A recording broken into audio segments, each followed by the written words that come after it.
Hello, everyone, and welcome today to our today's episode of Paideia. Today, I'm here as always with my colleague, Dr. Bill Friesen, and today we are looking at Flannery O'Connor, very different writer than many of those that we've dealt with thus far. An American writer and a female writer at that. Notable for writing a genre of literature which is often called Southern Gothic, but which she, and I think we will probably agree, is better described as Christian realism. And so we might want to get into the various descriptions there.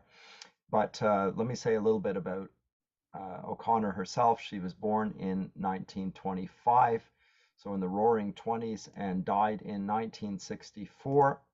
Suffered from lupus, was born in Savannah, Georgia, and that was very much a part of her, not only her own identity, but also the characters of her novels, which were also set in the American Deep South. She was a Roman Catholic, not only by upbringing, but by conviction. Regularly read the works of Aquinas, Summa Theologica, and I think a very witty and keen prose stylist, I think we're both going to agree with, and very much of an anti-establishment figure, very interesting. And one of the things that I finally want to say is most recently the subject of cancel culture. Although she's an esteemed writer of Gothic, the Southern Gothic fictional style, and as such has been acclaimed and even been celebrated for it, she has been considered to be a racist, or the charge has been made, and the very charge has managed to have her removed from certain institutional establishments, which pushed or brought about a pushback from other writers, including Alice Walker, the writer of The Color Purple, herself an African American, who objected to her being, as it were, canceled. But such are the times in which we live. I think we'll have reason to be able to discuss all of those matters in today's episode. But Bill, I think you wanted to start us off with a reading from the work we're going to look at, probably her most famous one, the first of her two volumes, or at least the essay, or the work that gave rise to the first volume, A Good Man is Hard to Find. Bill. Yes, thanks, Scott. And I'm just going to go straight into the reading here. Okay. The grandmother didn't want to go to Florida. She wanted to visit some of her connections in East Tennessee, and she was seizing at every chance to change Bailey's mind.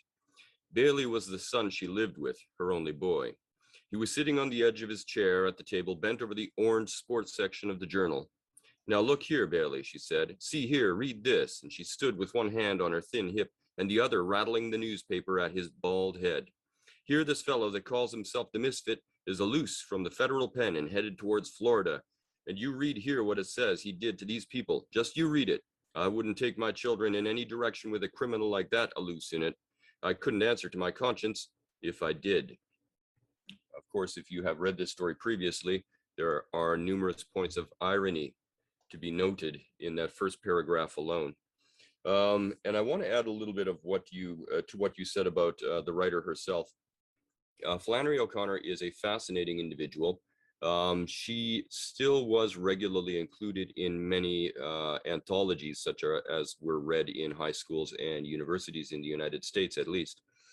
So she seemed to have some staying power, and there were a number of reasons for this. Of course, she is a woman, and as such, people were less quick to look at her with a view to canceling or excising her from the canon. She was a woman with not only was she a woman, but she was a woman living in the Deep South at a time when that brought certain difficulties with it, to be sure, because of the rather more rigid nature of Southern society and its expectations about people. So she was a woman living in the American Deep South. She had a serious disability in the form of lupus. This was the disease that would carry away her father when Flannery herself was only 15 years old, to devastating effect. You're going to hear this sort of motif recur actually with numerous female writers here in the 20th century. We'll see it again when we have to talk about Sylvia Plath.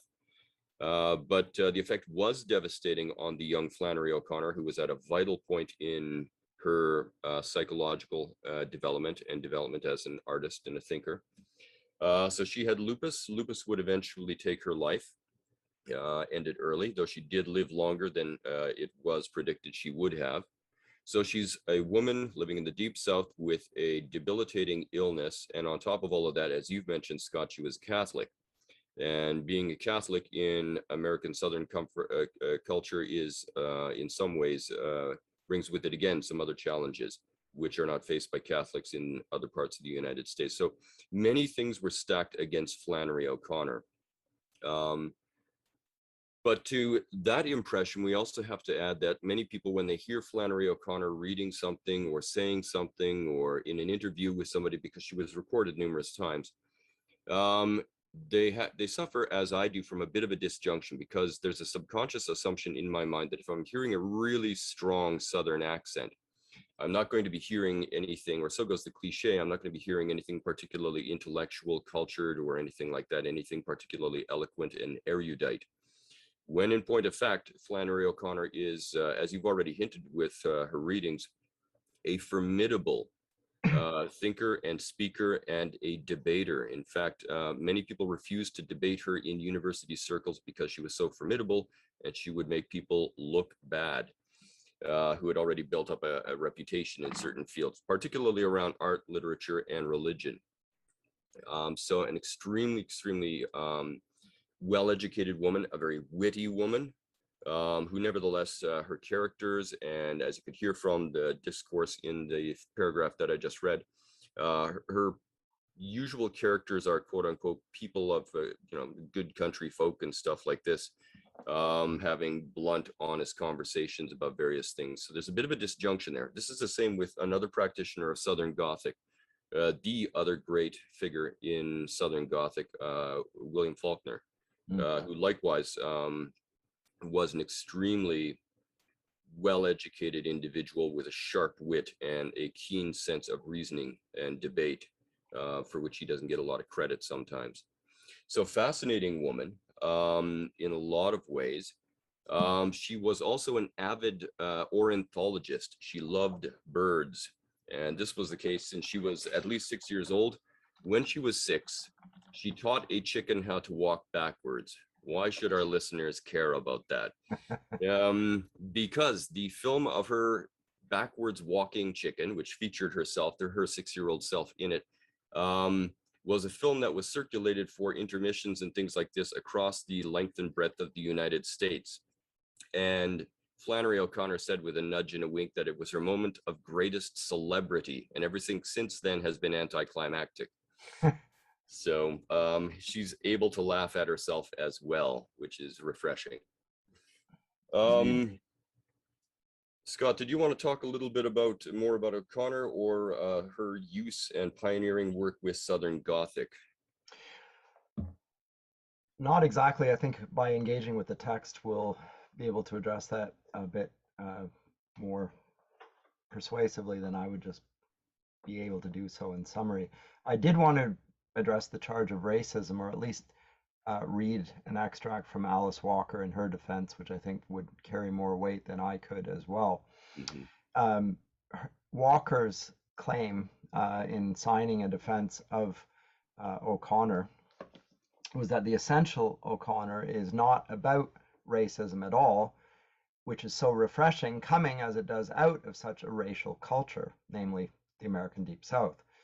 If it can be said to be about anything, then it is about prophets and prophecy, about revelation, and about the impact of supernatural grace on human beings who don't have a chance of spiritual growth without it.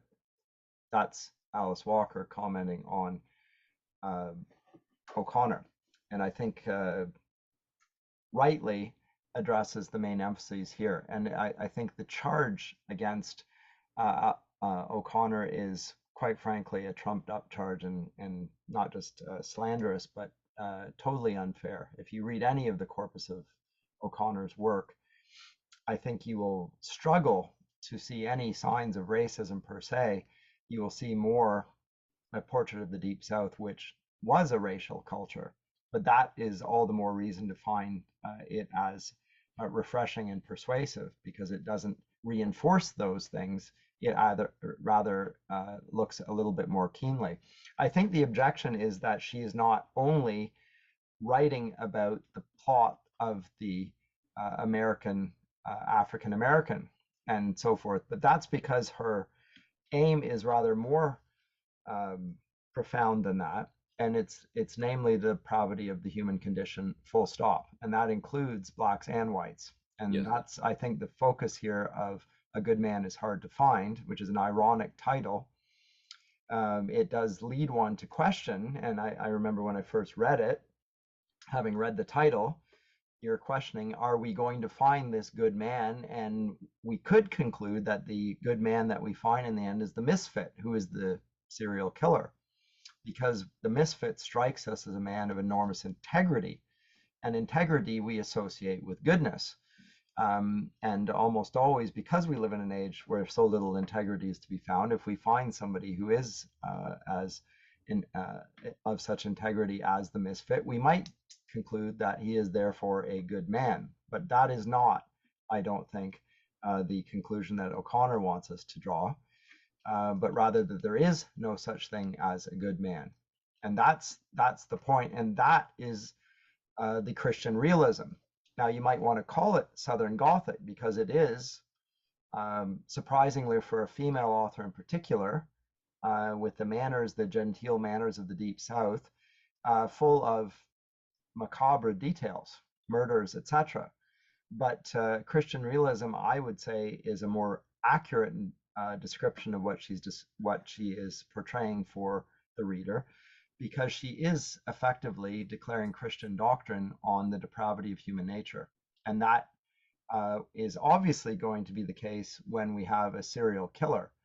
It's less obviously the case when it's going to be the grandmother, who is a genteel old lady who we see from the beginning of this tale to the very end, a deceptive and manipulative and cruel and, quite frankly, selfish old lady who's willing to even sacrifice her own flesh and blood to the misfit in the hopes of saving her own life. And only at the end does she undergo a sort of a transformation. But I don't want to give that all away right now. We'll get to that in a bit. But it is a very interesting story in the sense that all of the facade of gentility and manners and goodness is stripped away from the characters.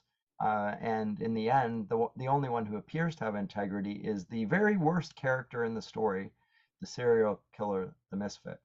And so Yeah. that's interesting. And that is the realism, however. It is a realistic portrait of human nature. That's what I would say. I have a quotation that feeds into that quite Okay. smoothly.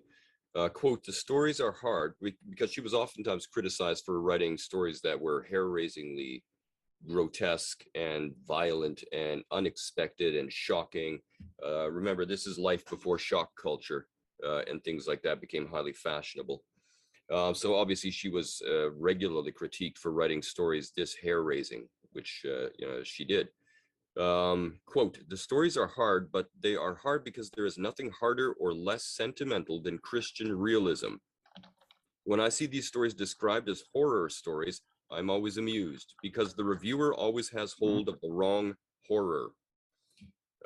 So she's looking straight into the face of the horror in some senses when she's going after this, but she's doing it very much from a Christian perspective. She's a realist. Life is, and this is one of the things I regularly talk about with my students when we go over this story. I tend to think of the grandmother's chief failing being the fact that the woman uncritically lives her life according to cliches. And we've heard many writers across the ages inveigh against using cliched verbiage to describe themselves and their world. And we've heard others, again, get a little more complex and critique cliches in terms of cliched thinking about themselves and the world. But Flannery O'Connor ups it a level, in my view, so that we encounter a character who is living her life according to moral and spiritual cliches. She's a lazy She is spiritually lazy and irresponsible, grotesquely so, but then so is almost everybody else in the story. And this brings up a common protest I get from my students. They will get 2/3, 3/4 of the way through the story, very short story, and they'll say there's not a single sympathetic character in it. I loathe them all. And this, of course, sets up your potential for making the mistake of admiring the misfit as some kind of anti-hero figure because he's got integrity. Hmm. It's true. He does have integrity. He has Yeah. principles. It's It's very consistent. true. Hmm. Yes, he is consistent. Um, and he does not deviate from his principles no matter how hard it gets. Well, surely that excites admiration from us. And in one sort of practical, instrumental sense, why not? But on the other hand, we see this time and again, particularly in the 20th century, where certain monstrous figures live those monstrous lives and conduct those monstrous careers with incredibly strong integrity. And they draw people to them because they have such integrity. The misfit fits in as a type, a particularly prevalent type, I would argue, in the 20th century. Um, and she says to him, and he addresses this point blank, I know that you're a good man. And he just won't let her play. Unlike Red Sammy earlier on, no, I am not a good man. He looks in the mirror and he's seeing clearly. You mentioned here before we began recording, he sees as the prophet sees. He sees the horror of the human condition and the horror of the self immersed in that human condition, and then he speaks out that awful truth and lives out that awful truth. He's a monster. He doesn't want to be a monster. This is very, very interesting to me. He deeply, deeply yearns to be a good man, and yet with integrity, according to what he knows about life, he cannot be a good man. He's the only character in the book who does want to be a good man, but he cannot because of his integrity. It gets in his way. Um, So also, there, he does threaten because of all of the awful characters that we see and the lack of, and we're desperate. The interesting thing, and the thing that I think that upsets people so much when they read this, and they read that it's by a Christian novelist, and they conclude that it is Southern Gothic rather than Christian realism, is they're desperate for a hero to emerge here yeah, in the typical moral narrative of good versus evil. Where is the white shining knight here? There is no white shining knight that appears. The only one that we're left with in the end who might be and reverse the expectations, which is itself a consistent trope of the hero narrative, one that reveals himself in the end to be actually the knight in shining armor despite the appearance, is he threatens or promises to become the hero, but what he says on this front uh, pulls that rug out from under us. And he says, in fact, he says, Jesus thrown everything off balance. If he did what he said, then it's nothing for you to do but throw away everything and follow him.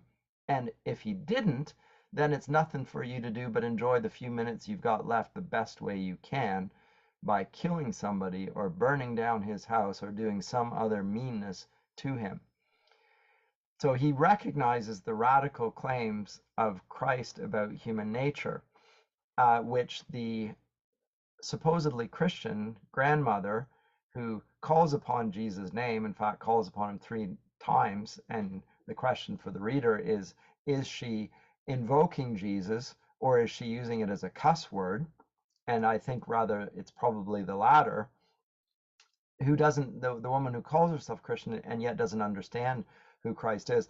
And yet this man who is almost a prophetic figure has recognized the radical claims of Jesus. And this leads to an interesting response from the grandmother herself, a rather transformative one just before she gets shot. But this does not make the misfit a good man. It makes him clear-sighted about the very thing which all of us are deceived on, namely the goodness of human nature. And this is why I think it's such a radically powerful work at the end. Like we're in the 20th century now, our 4th season in Paideia today. The assumption of this culture are the legitimacy of a Christian worldview.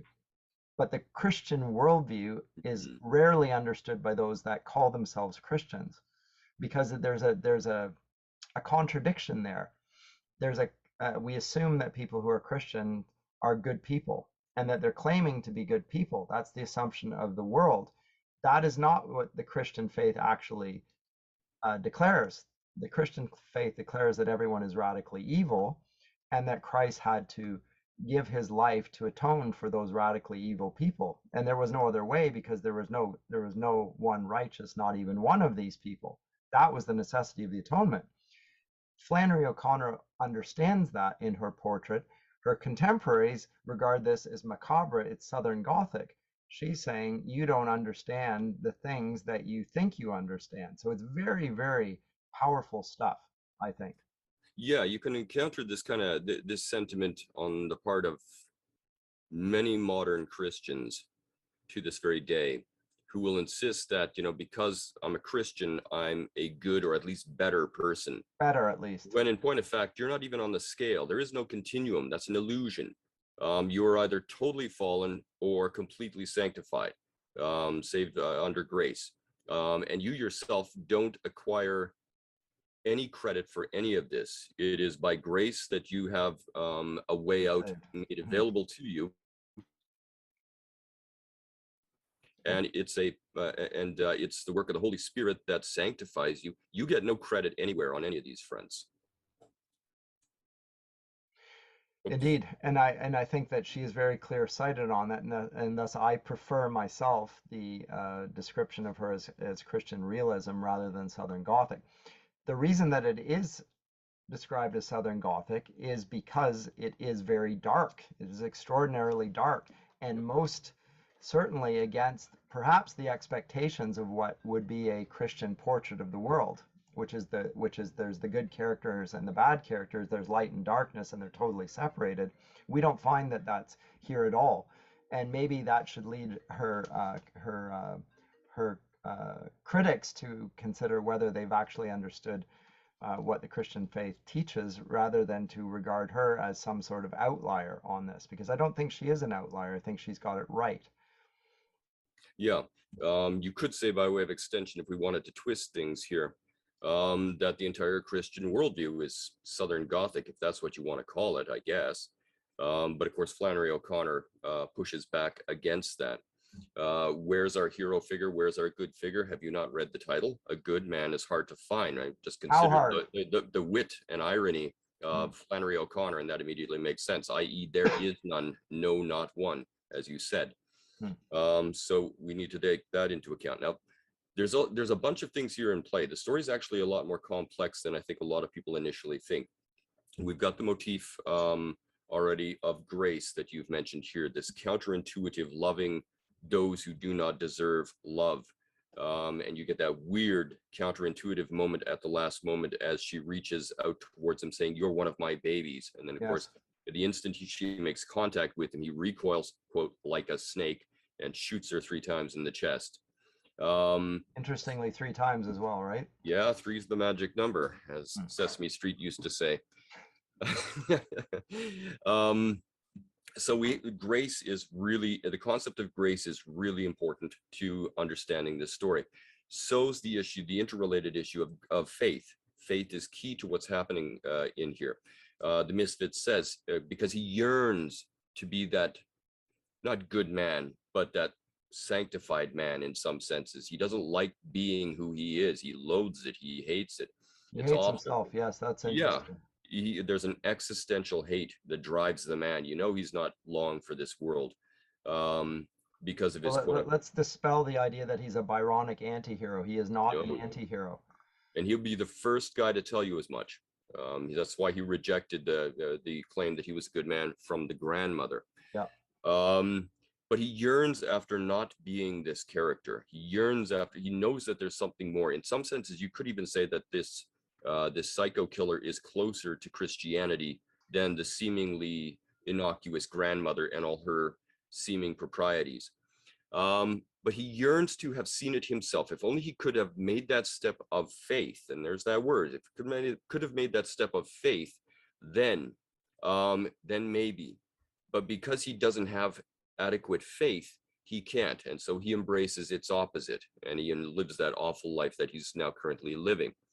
And this ties in also into a third thing, which is quite interesting. Flannery O'Connor was very interested in the nexus between faith and art, or faith and literature specifically in her case. And she was one of these artistic figures of the 20th century and the 19th century who insisted that the core of an artistic piece's value, however you understand that, is something which defies paraphrase. Very, very important to understand about. There's a mystery at the center of a good story, she said, that you can never just paraphrase to somebody else. All you can do is put the story in front of them and get them to read it. It's the only way they will ever come in contact with that.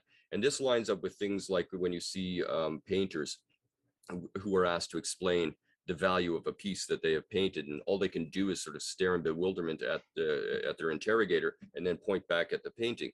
Or they ask The the same defense is question. already there. That's the defense, right? Yeah, it's like, I don't expect me to parasitically speak in some peripheral way to the core value of that piece of art that was produced there.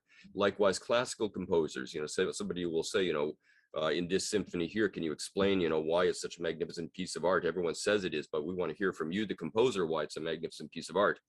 I think it was Brahms who responded by staring again in puzzlement at his interrogator, and then sat down again and played the piece again. It's like, there you go.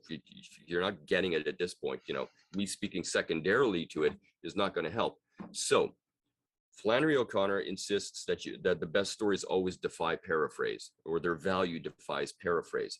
But this also meant, in turn, this is a point she made at numerous points in her career. She gave, by the way, over 60 university lectures and debates in spite of her lupus. So very, very active in university life and intellectual life. And she insisted that that the great value of art existed primarily at the emotional rather than the intellectual level. So this meant that you had to be open to feeling in the first place. And if you look at characters like the grandmother or Bailey or the nameless wife or whomever, you can see that these people are profoundly dead and indifferent to that step of faith where they genuinely want to feel the real, new, different, strange thing that the story brings to them.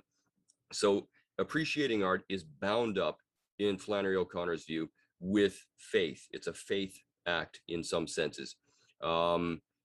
And I would have respected this less had it come from a less intellectually formidable author.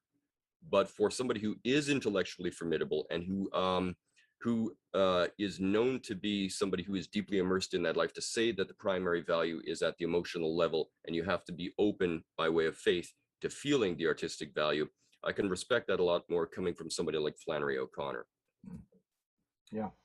Yes, I mean, I think we spoke before the our episode again, as we were discussing how we'd come at this, how O'Connor is emphasizing the importance of the act of art as a verb rather than as a noun, rather as something that is happening rather than something that has happened.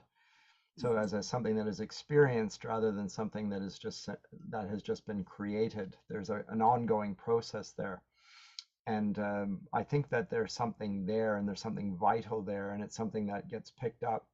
I think it's there in the classical era, for sure. You can see this disjuncture between the act of creation, and there are different types and genres of literature, and then there's the actual reception of that and how it transforms the audience and has a certain effect on the audience. And that idea of an effect on an audience to some degree disappears in the neoclassical era, or at least it disappears from the minds of the critics. I'm not sure it's there in the works themselves. I think there is a decided effect on the audience, and those who are writing the works have that in view. But the theory around that often ignores the effect on the audience, and that I would say that oversight is addressed by the Romantics and their understanding of the importance of the audience and the reception of the work in order to actually make the work what it purports to be. And that is concurrent with, in the 18th century, the sensibilities of, let's say, the Methodist movement and the emphasis on enthusiasm, namely the affective response, the emotional response to the truths of the Christian faith in order to demonstrate that you actually have understood that. And it's very, very much criticized by contemporary Anglicans and others, this emphasis on subjective feeling. I think they misplace their criticism to some degree by saying that it is only a subjective thing. It is both objective and subjective because it's truly itself when it's truly received in its personal dimension. And that is what I think O'Connor is so very good at, and why she probably uses what her critics call Southern Gothic and these macabre details, because they are powerful and lurid in their details, because she wants to illustrate the radical nature of the gospel message. And the way she does this is by portraying very extreme situations, and nonetheless she's applying them down to the very most basic level. And her characters are not sophisticated, as you say, but then nonetheless they are recognizable, I think, and in her own landscape. Bill, did you want to add something to that? Yeah, I mean, this ties into conversations you and I have had stretching way back in the podcast, back to Greek conceptions of religion and art, because remember, like to them, the experience of religion and the experience of art have a great many analogies. One of them, of course, is that sense of dainos, that sense of overwhelming, a sacred sense of overwhelming sacred sense of awe and wonder that is shared by both the religious experience and the artistic experience. And you use the word enthusiasm, which of course connects to a related word amongst the ancient Greeks, which is enthusiasmus, being filled With the gods. with the God, being filled with the divine. And it's something that you experience. To draw on O'Connor's language here, she insisted that there's a compelling mystery which defies simple paraphrase. We've already covered that. And that this means, of course, that the best of art can only be experienced, never explained. This was the dichotomy she liked dragging out on a regular basis to try to explain it to people. But the problem is that she lived in a world made so numb by verbal, intellectual, moral, and spiritual cliche that she had to use extreme and lurid stories and terms and plots in order to penetrate the numbness of her modern reader, who was unwilling to take that step of faith and experience the power, the otherworldly power of good art. So it all comes together in a very nice model for O'Connor. One doesn't have to agree with it, but one does have to understand it to begin understanding the value of her writing. One of the things that she's probably addressing is the growing sense that I think we can see in the 20th century, but even probably a little bit before that. But this idea that man is a product of chance, of accident, of evolution, of a natural product, but there isn't something essential about human nature. So they're really the product of their environment, and everything can be excused by the environment. There's nothing in mankind that can be held responsible for anything. And I think O'Connor is not willing to accept that premise. He's going to say, no, there is something there that's radically evil and for which we are fully responsible. But on the other hand, for which, although this is a conundrum, it's one that we cannot solve ourselves. It's one that requires external intervention. And I think O'Connor portrays all of those things, and she does it through various means. So there's a dramatic foreshadowing. We could even say something like pathetic fallacy in the clouds that are in the sky at the outset of the work. Towards the end, these have been dispelled. There's clear day when the lady is shot by the misfit, because now we know that all of her attempts to cover up the fact that she is as sinful in her nature as the misfit have been removed by the misfit. At that point, she is shot. But why is she shot? Well, because the misconceptions are gone at that point, and she gets what she deserved, which they all received in the end, and the misfit acknowledges that he himself also deserves. So those things, that clarity has come there, but it's a clarity that is meant to be liberating and not simply to be received with depression. as if it were some monstrous charge that was made, the Southern Gothic charge, that people are not really as bad as O'Connor portrays them. O'Connor would say, on the contrary, they are as bad, and you are as bad as I'm portraying these characters in my novels to be. That's the point where it really strikes home, I think. And again, teaching in a Christian context, as I do in a Christian university, I think often the audience is shocked that these claims, as pervasive and deep ranging as they are being alleged against Christians. That's shocking to them. Yeah, it's you and I touched on this when we discussed Frankenstein, Mary Yes, Shelley's Frankenstein, with this notion that my environment made me do it. which It's she modern. thought was true. She Yeah, thought was true. it's the modern equivalent of the devil made me do it. I don't have So it's any very direct interesting if you compare these responsibility two here. works then, right? If you compare Yes. Frankenstein with this, compare the real Gothic with the Southern Gothic. And yes, O'Connor has a far more radical view of how bad we are. Yeah, and as I said right at the outset, she does not think that good and evil operate on a continuum. You either are good or you are evil, and there's no middle ground. It's like one of those flicking light switches. It's either on or it's off. And with you, it's off. With all of us, it's off. And so the misfit is obviously and very garishly a monster. He's horrific. He knows he's a monster. He's embracing the fact that he's a monster. He wishes there were an alternative, though, which makes him fascinating to me, amongst other things. But it also means that, as you've already implied here, that the grandmother is no better than the misfit. They're both equally evil. Her with her pathetic Southern gentility and politeness and seeming proprieties. She is no better than a psycho killer. They're on the same level. Only one of them is accepting that with their eyes wide open, and the other one is not. Um, I want you to address this, Bill. It's what we're saying is is almost from the perspective of the outsider looking and making a judgment on the characters within it. But that's not the point of view of this novel or no. this short story. The point of view is actually from the grandmother. Why does O'Connor give us the point of view of the grandmother throughout the story, even if O'Connor is giving this objective analysis of the characters in the story? Why does she do that, and what's the effect of it? Well, one of the things, of course, if you're reading the story carefully, you conclude, I think, what I just said, that the grandmother is no better than the psycho killer.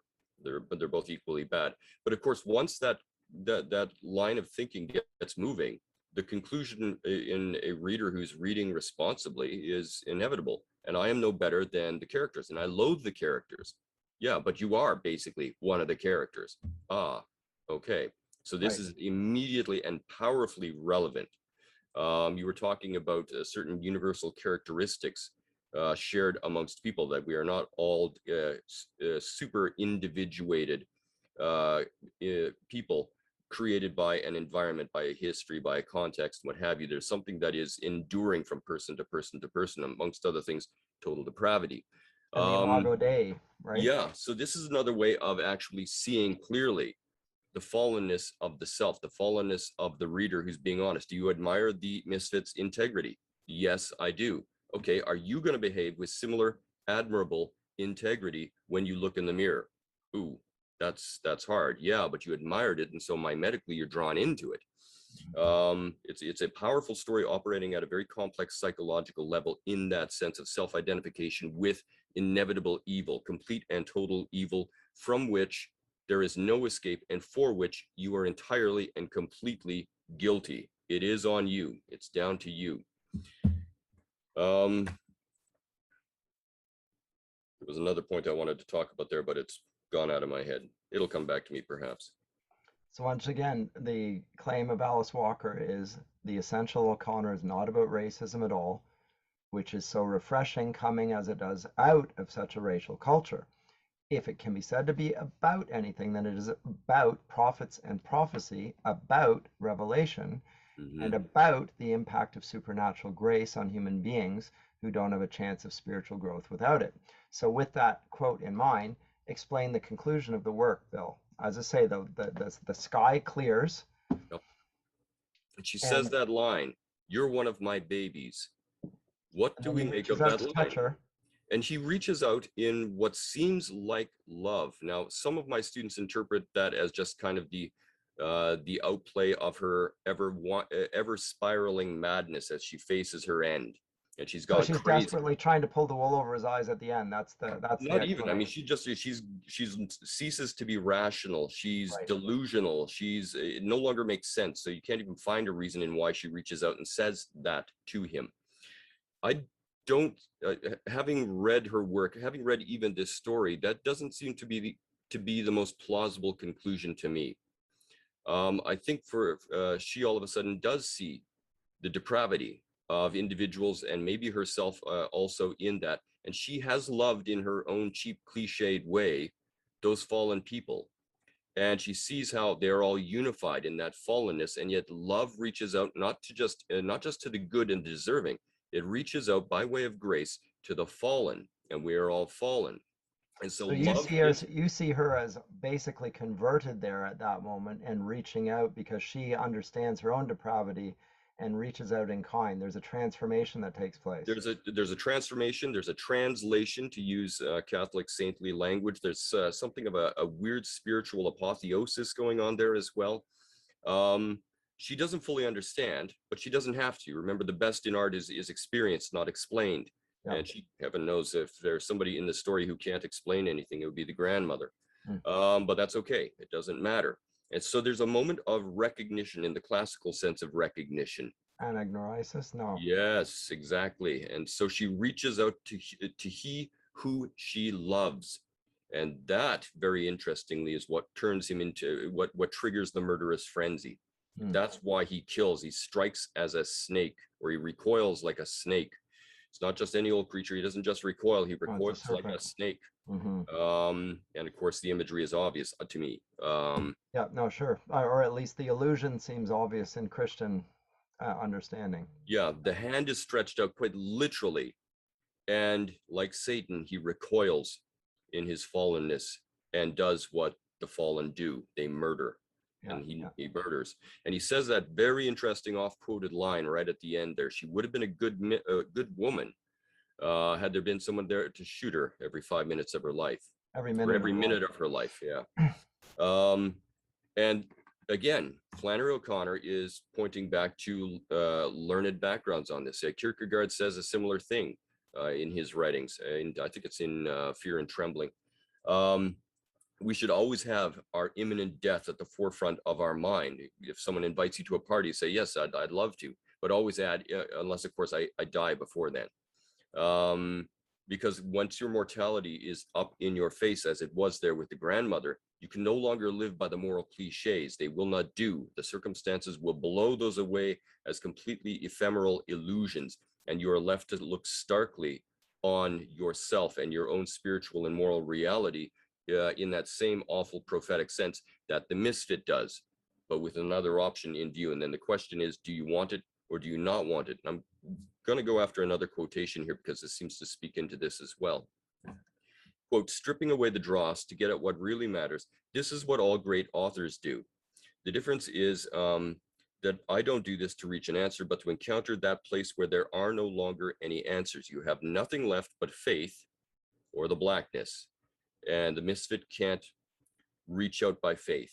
And so he embraces the blackness, and he murders and he burns and he does meanness to his fellow man, etc., etc. And I think the argument here, and this comes back to your point about interpreting the end here, the bottom line is this is a choice ultimately and existentially that faces us all, that we have faith or the blackness. But let's not pretend via the cliches that there's middle ground and we can somehow negotiate a million shades of gray and get by. You hear this again and again in moral, religious, and spiritual conversations. I'm basically a good person. Mm. Wow, you need to read this story. Mm. There is none of us that is good, and some of us are deluding ourselves, and others are not. And then the question is whence and whither, having looked starkly in the mirror. Indeed. Bill, I don't have much more to add to this because I think anything you would add would detract from the force of the points being made. I think that O'Connor is a magnificent writer, and I recommend her like I do all of the writers that we've had on the series. I think she has um, a power to her which is apparent in a way. And we began with the Iliad and with the greatness of that work, which I think remains to this day. But now we have the filter of the Christian faith, which has a keener sense of human nature. And I think O'Connor is greater in the sense that the truths that she addresses to our condition speak to that in a way that I think Homer was oblivious to, which is not to deny his greatness, but still, there's something very powerful here, and I think it will be of enduring value. For that reason, it's on our little series of podcasts. Do you have anything else to add to this, Bill? No, I think that's going to cover it. I mean, I could speak longer about this here, but I'm not sure that's the best use of our listeners' time. I will say that we are going to be looking at Franz Kafka on our next episode. Now, our listeners may not know this, but Scott has dragged me kicking and screaming into this conversation. I am not an admirer. No, I am an admirer of Kafka, but that doesn't mean I like his work. But of course, I suspect that he's done this largely in retaliation because I put Sylvia Plath on the reading list. Indeed. No, that's unfair. That's so, not why I did it. It was as a bargaining chip. Yes. And I am adamantine in my position on this. Plath stays, therefore Kafka stays. All right. So well, as I say, you get what you deserve. A good man is hard to find, Bill. It's true. It's very true. All right. I think that'll cover everything for today. I am, as always, Dr. Bill Friesen, joined here by my colleague, Dr. Scott Masson, and we'd like to thank you for tuning in, and we will speak with you presently. Take care.